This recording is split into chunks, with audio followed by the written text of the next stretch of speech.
अरब सागर में मालवाहक जहाजों के लिए चुनौतियां बढ़ती जा रही हैं। पिछले दिनों अरब सागर में एमवी कैंप प्लूटो पर ड्रोन हमला हुआ।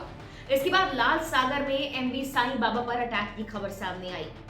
इन दोनों हमलों के बाद से ही भारतीय नौसेना ने सतर्कता बढ़ा दी है। मालवाहक जहाजों के लिए इन हमलों के अलावा पनामा का सूखना भी एक बड़ी दिक्कत बन रहा है। ये ग्लोबल ट्रेड पर बुरा असर डाल रहा है। इन दोनों चुनौतियों से निपटने के लिए आखिर तैयारी क्या है? खासकर मालवाहक जहाजों पर हुए ड्रोन हमले के बाद भारत सरकार ने क्या कदम उठाए हैं?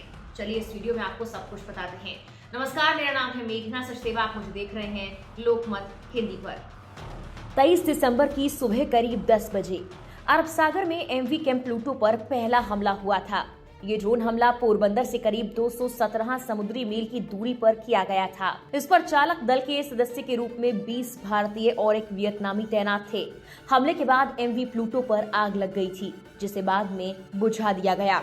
इसके बाद रविवार को एमवी साईं बाबा नाम का एक वाणिज्यिक तेल टैंकर दक्षिणी लाल सागर में ड्रोन हमले का शिकार हुआ। इसमें भी किसी के घायल होने की या क्षति की कोई खबर नहीं। हालांकि दोनों हमलों ने अधिकारियों की चिंता बढ़ा दी। जहाजों पर हमले के पीछे ईरान समर्थित गुट हूती का नाम सामने आया। माना जा रहा है कि इजराइल हमास युद्ध के चलते इन हमलों को अंजाम दिया जा रहा है। लगातार हो रहे अटैक के बीच जहाजों को अपना मार्ग बदलना पड़ रहा है। अफ्रीका के सिरे लंबा चक्कर लगाकर आना पड़ रहा है। ऐसे में लागत बढ़ने के साथ साथ जहाजों के लिए समय भी बढ़ गया है। इसकी वजह से भारतीय तेल आयातकों और बासमती और चाय जैसी वस्तुओं के निर्यातकों के बीच तनाव बढ़ गया है। गौर करने वाली बात यह है कि लाल सागर में हालिया शिपिंग संकट एकमात्र समस्या नहीं, दूसरा संकट ग्लोबल ट्रेडर्स के लिए तनाव की सबसे बड़ी वजह बन रहा है। हम बात कर रहे हैं पनामा के सूखने की।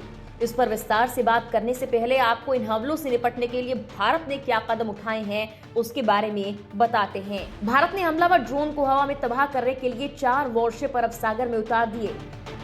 ये 4 वॉरशिप हैं INS मारगुगाओ, INS Kolkata, INS Kochi, INS त्रिशूल।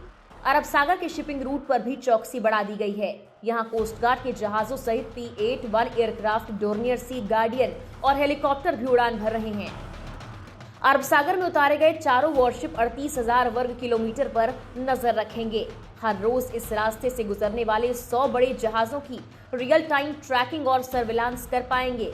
इसमें यमन का हूती कब्जे वाला अदन की खाड़ी का क्षेत्र भी शामिल है। अब बात करते हैं पनामा के सूखे की और कैसे ये वैश्विक व्यापार पर असर डाल रहा है। 2 महत्वपूर्ण बिंदु हैं, सुएज कैनाल और पनामा कैनाल। इन 2 रास्तों के जरिए मालवाहक जहाजों के लिए दूरी और पैसा दोनों काफी कम हो गया है। लागत कम होने के बाद काफी आसानी हो गई थी, लेकिन अब 1/3 से ज्यादा वैश्विक व्यापार को बड़ा खतरा है। वो कैसे, आपको बताते हैं। दरअसल अटलांटिक और प्रशांत महासागरों को जोड़ने वाली पनामा कैनाल में पानी की कमी के चलते कई तरह के प्रतिबंध लगा दिए गए हैं। रॉयटर्स की एक रिपोर्ट के अनुसार लंबे वक्त तक सूखे से निपटने में मदद के लिए इस साल की शुरुआत में जल संरक्षण उपाय लागू किए गए थे, जिसके बाद जहाजों का बैकलॉग हो गया। हालांकि प्रयासों से नहर की रुकावट से कुछ राहत मिली, जिससे अगस्त के बाद से इंतजार वक्त में कमी आई। लेकिन पानी का स्तर कम होने के कारण स्थिति चुनौतीपूर्ण बनी हुई है। रिपोर्ट में कहा गया कि जुलाई के बाद से नहर से गुजरने वाले जहाजों के लिए प्रतीक्षा वक्त बढ़ गया है। ये समय बढ़कर 2 गुना हो गया है, जिसकी वजह से कई जहाज मालिक डिलीवरी में देरी से बचने के लिए वैकल्पिक मार्गों की तलाश कर रहे हैं, जो कंपनियों के लिए महंगा साबित हो सकता है। सुएज कैनाल से अब कई कार्गो शिप्स नहीं जाना चाहती, क्योंकि हालिया हमलों ने उन्हें डरा दिया है। कुछ रिपोर्ट्स में बताया गया कि इस व्यस्त रूट पर पहले ही अरबों डॉलर वाली कार्गो शिप्स ने रास्ता बदल लिया है। इससे ट्रांसपोर्टेशन कॉस्ट बढ़ गया है, जिसका सीधा असर ग्लोबल ट्रेड पर पड़ रहा है, खासकर भारतीय इकोनॉमी पर।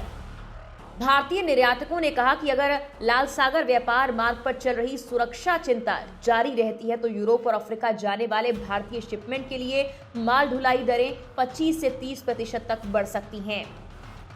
कुल मिलाकर अरब सागर में आ रही चुनौतियां अगर जारी रहती हैं तो कई चीजों के दाम बढ़ सकते हैं।